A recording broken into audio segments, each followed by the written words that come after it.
Thank you and good morning. It's always funny when people call me Professor Vanderhoef because everybody calls me Robert, and it is part of, I think, the way you position yourself in the university as a Vice-Chancellor.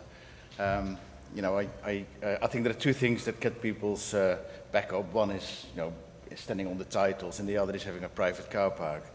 And there you are, it clearly resonates. So, being a cyclist, I feel superior in more than one way. I want to thank you for inviting me for delivering this keynote. When I was asked to do this, I felt initially slightly, why me? What is it about the way I try to build a community and put transparency of my work and action central to it? Why is what I am doing worth a keynote? Why are there not others who can do better? Having some, of course, based at the University of Reading, they are part sometimes of the communications and the way we work that they may not see from elsewhere. So I take that compliment, but I would say building a community and being transparent is a journey without a destination. You will constantly have to work at it, and I would absolutely say for the University of Reading, we're not there yet. There's a long way to go, but what I want to talk a little bit about is the absolute importance of being transparent and being sincere about that transparency in building your community. I mean, I'm talking to you as decision makers, senior members of university staff, but when I go back to these early days when I was at the University of Hull, I can't even remember the name of the Vice-Chancellor. It was complete. I mean, he once turned up, I was an archaeologist there, he once turned up unannounced because his mother had seen an article about us in the Times. And you're thinking, and he never even knew there was an archaeology group working in the University of Hull. And so you can see how from that early stage, and many young colleagues in universities will know so little about the university. And sometimes it is created. It is a world with small bubbles, that bubbles long before COVID came along. Sometimes you have to put yourself back in the mind of, when you were young and started at universities. What mattered to you were the values you were doing, the quality of the research, the quality of the education you give. And a near built-in suspicion that senior university managers are not transparent, potentially not truthful, and therefore you don't trust them. I think that sits in many of us. And I spent most of my career working in universities, and I'm the first Vice-Chancellor I actually trust, so there you go. So there's a reason to be transparent, because without honesty, transparency, you cannot build a community of people that trust you and feel part of that organization. I think in the modern age, there are lots of more reasons why we need to be transparent. I think students have consumer expectations. I hate the idea that my students are consumers, but of course they often see themselves like that, and if they don't see it like that, their parents sometimes do, and we've had a few cases where QCs were involved in student complaints, which is pretty new, and I guess without the fee system that we have now in place, it would never have happened, but it is real. The financial challenges we are having. There is no longer a time, say pre-2015, when we all had specific student targets to meet. The whole system was pretty stable. And although we had our challenges, these challenges were nothing of the kind that a marketized, post-Brexit, post-COVID world will bring to us. We also have much more regulation. We have much more scrutiny in the media. Just think back 10 years ago, it was rare that a university would find itself in the front pages of the Daily Mail or the Daily Express, and now, you're surprised if there isn't a story about universities somewhere in those papers. And it is not the good things we're doing, it is often the wokeism, the bad things we're doing, or the perceived things we're doing wrong. So that scrutiny is there, and we need to learn to live with it. And I think also social media has added a need to be more transparent in what you do. Because if you don't try to control the narrative, and you do that proactively, the social media will take you. And we've all been involved in Twitter storms, and sometimes they come and they go, but too many Twitter storms will leave a damaged reputation of your organization behind. And the only way you can counter that is to be as honest, open, and transparent as you can be.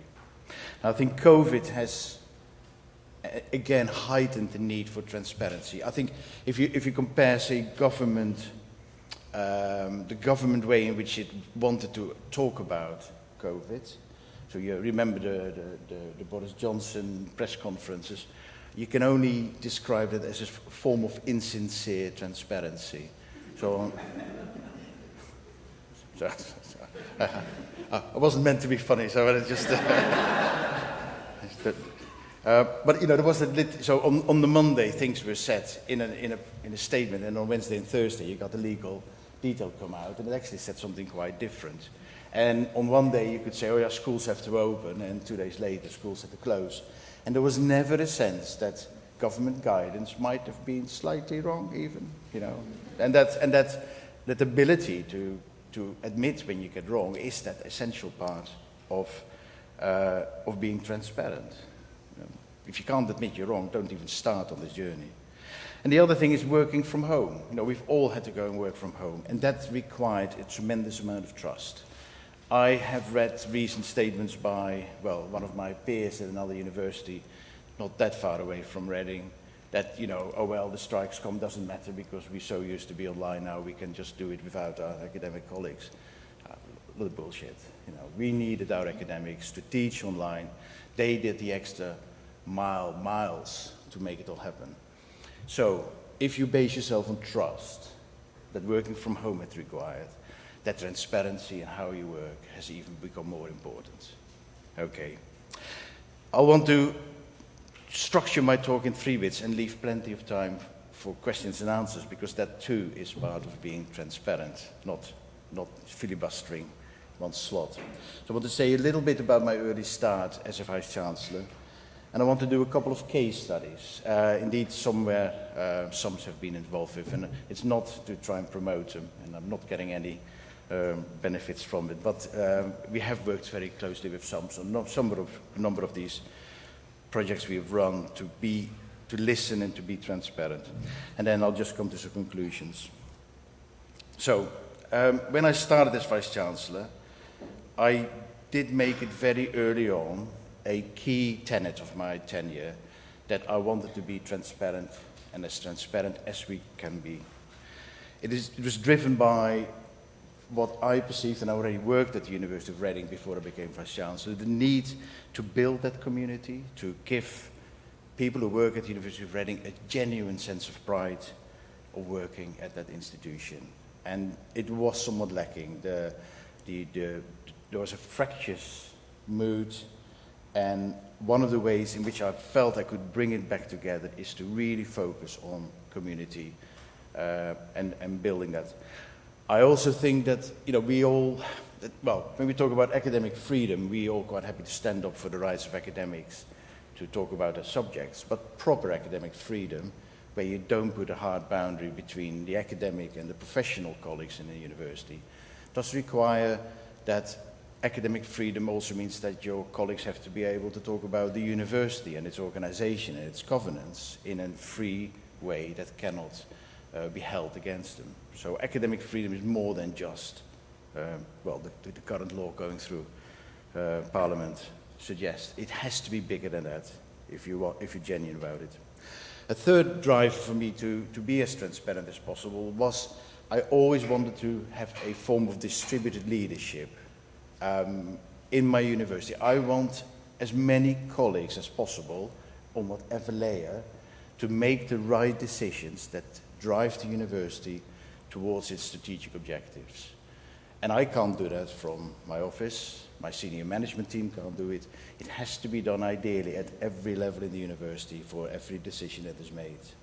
So proper distributed leadership can only be done when people really understand what the university is trying to achieve, having top-line objectives that are open, transparent, that is nothing hidden behind it. And then hopefully more and more people will be able to make those decisions on a day-to-day basis. That will make us a better place. And transparency in this is so important because it opens up lines of communications and sharing of information that doesn't always happen in every university. It creates unscripted dialogues. So rather than me just controlling what I'm saying and what we're doing, is allowing lots of different conversations take place at different levels in different ways. And yes, as a senior leader, this is also about being held to account.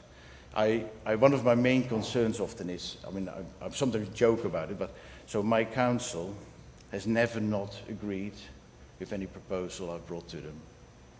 Now that could be my brilliance, or have they actually got all the information to sometimes challenge me? And my colleagues too, they should be able to challenge me on whatever we say. And that is really, really important for a healthy organization where the community of colleagues means something. Now, think of your Vice-Chancellor whether you want to go this route, because you cannot do this without your own leader being absolutely committed to this. If your Vice-Chancellor is not sincere and being more open and honest and base his organization or her organization on trust, don't even propose this, because it can be, and I'll come back to that, a very uncomfortable journey at times. And when you talk about transparency of university management and governance, the transparency of yourself as Vice-Chancellor and of you as senior leaders becomes really important.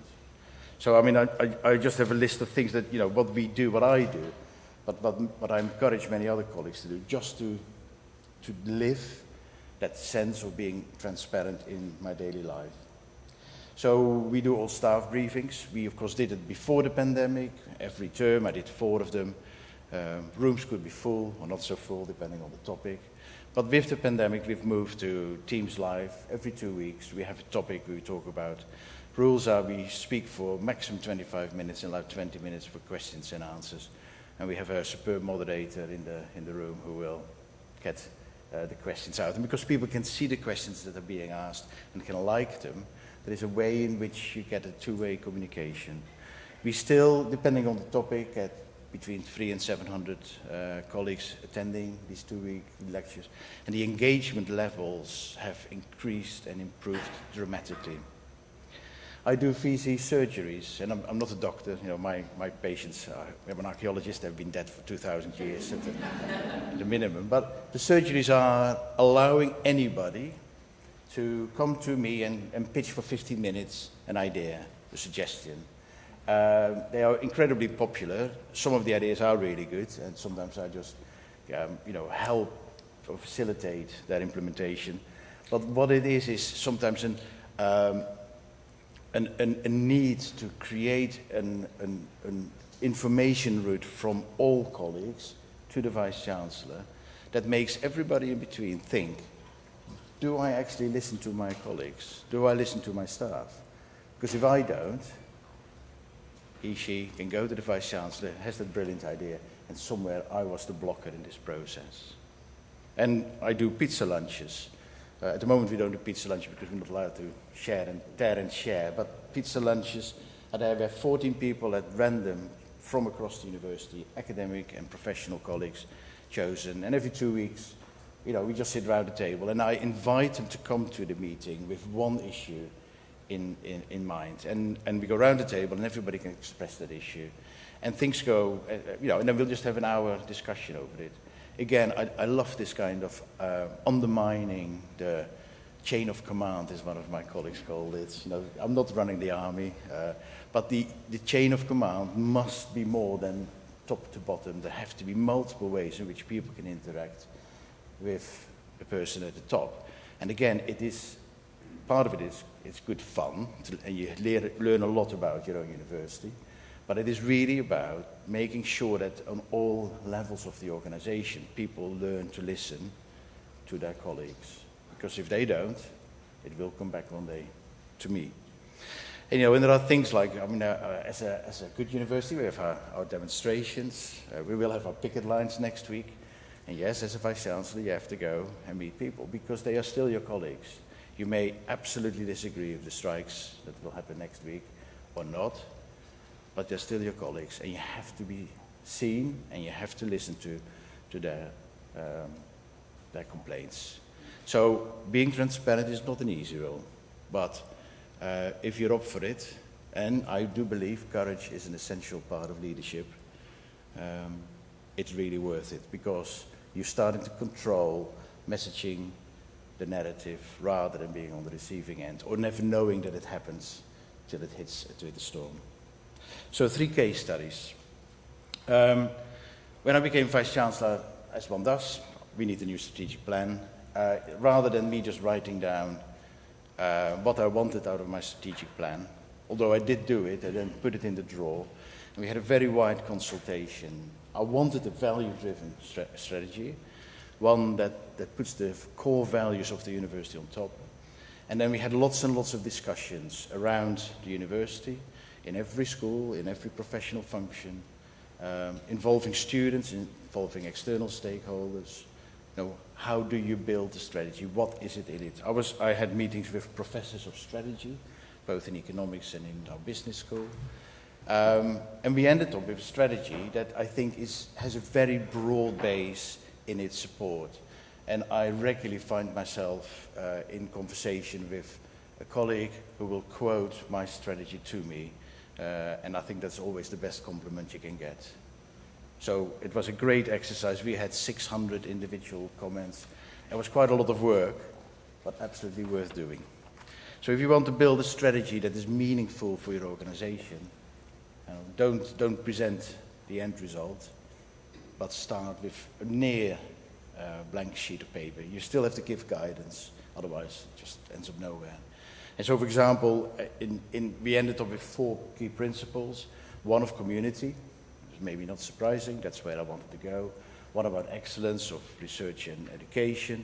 One about sustainability, and one about engaging with our local communities, which we had a bit turned our back on. And what was very interesting, that in the debates and in the consultation, the biggest change was made. That was the emphasis we should put on being an environmental sustainable organization. So the groundswell of support to emphasize that and to make that the core item of our strategy came out from that consultation. And I hadn't put it in, but it did come out of that. And so I now use the phrase, Reading will be the greenest university, with no limits, because aspirations have no limits. But it is a dream target. We will work towards it. But it is carried by so many colleagues. It's always worth reminding people that we built this strategy together. We used SUMS for 2 activities where SUMS facilitated meetings with colleagues from across the university. One was about the branding of the university following the strategy. So how do you give an image to that strategy that we have just created?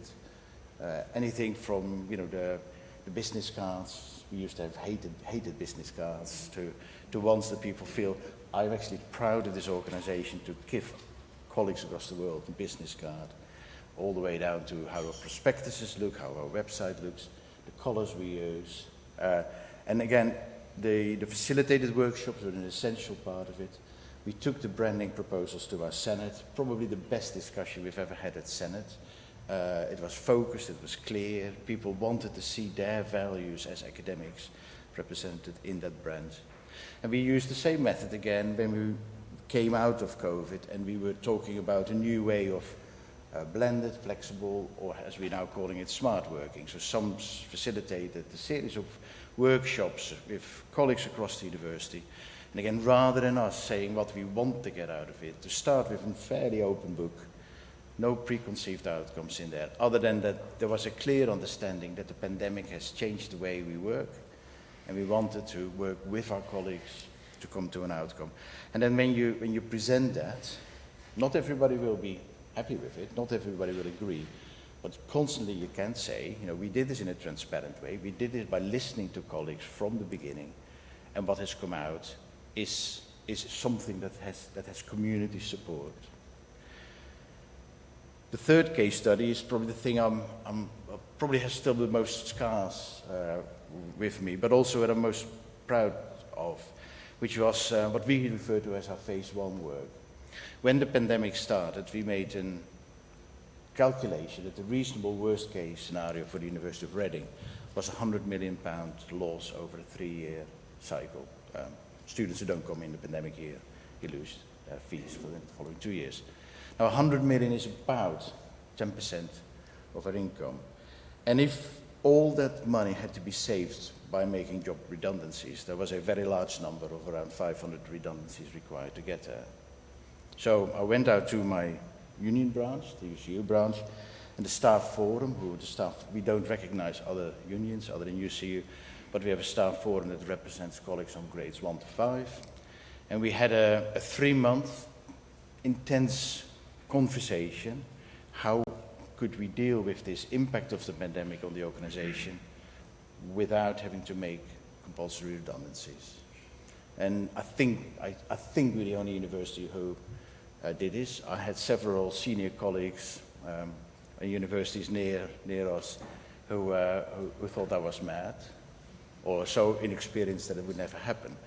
But I think putting all our cards on the table, showing all the finances, showing why we thought this impact was as big as it was, where the costs lie, agreeing a 3-monthly review of our finances, which is still ongoing, we have come to that point where, so the strikes next week at Reading are only about the pension fund. It's not about pay, it's not about casualized working. We have all agreed to a system of working together to solve those matters. So it still stands, and it is really, really important. It also enabled us to drive forward a number of strategic changes that are long overdue at Reading, with support from a union who now understands the finances to a level, and you know, I can be scathing about unions and financial understanding, but surely it is upon us as universities to explain and make them understand our financial situation so that their decision making is better. So I said I promised to not talk too long, because being transparent also means opening yourself up for questions and criticisms. So I just want to do some closing statements. Being as transparent and sincere as you can be around building that community and sharing information has plenty of disadvantages. I am well aware that I can never backtrack from my promises. I can never go back and say, oh, you know, there's that little project I quite like to do and I keep very quiet about it. It will never work, because I will break that confidence and that support that is out there. And as an individual, but also as a senior leadership group, if you're not sincere about your transparency, if you actually much rather keep a few things secret, don't go down this route. You can't go back. There is no doubt that there is a lot of room, that you create room for challenge of your decisions. That when you have shown your financial situation with all its tensions and challenges, there are always opportunities you want to follow, and you will have to be willing to be challenged on pursuing certain opportunities whilst those financial challenges are still there. And it is quite right, and you should learn to work with it and work with your colleagues. But it can be disadvantageous if you are used to a university that wants to move quickly and nimble and deal with it. Now, every cost that involves more than £10 million, we will go to our UCU branch, and we will go to our staff forum, and we will go to our Senate and present a business case to them, and we'll take their comments back to council before any decisions can be made. So it doesn't make you the nimblest organization, but it is trying to share that ownership. I think it's very nice for me to talk about myself, but I also have to say that your senior leadership team needs to come with you. It doesn't come natural to everybody, not even in my team, and sometimes, you know, we have interesting discussions. What should be redacted? My answer is normally it's nothing, but others say, oh, an awful lot. And you have to negotiate that space as well. So you cannot have one member of your senior team not being transparent, wanting to hide things. It can be really damaging for you. And as my communications team will often remind me, being transparent is incredibly labor intensive. It's hard work. The time we spend talking to people through Teams Live, communications through email and other forms is really at a very high level, and therefore, I'm sure the line has been put in my notes because more resources required in my comms team. But what are the advantages of being transparent when you build your community? But it breaks down barriers. It breaks down barriers between leaders and leadership and communities. I may be incredibly vain, but I think that most people know who I am. And it's not the case in Hull, but I still can't remember who the guy was. And when I see Stephen, who is emptying the bins at 5 in the morning, 6 in the morning, and I'm seeing most days I'm an early riser, and he would say, good morning, Robert. It's cold, it's warm, it's nice, whatever. And I would like to think that from Stephen and everything upwards, people just know at least who I am and a little bit what I'm standing for.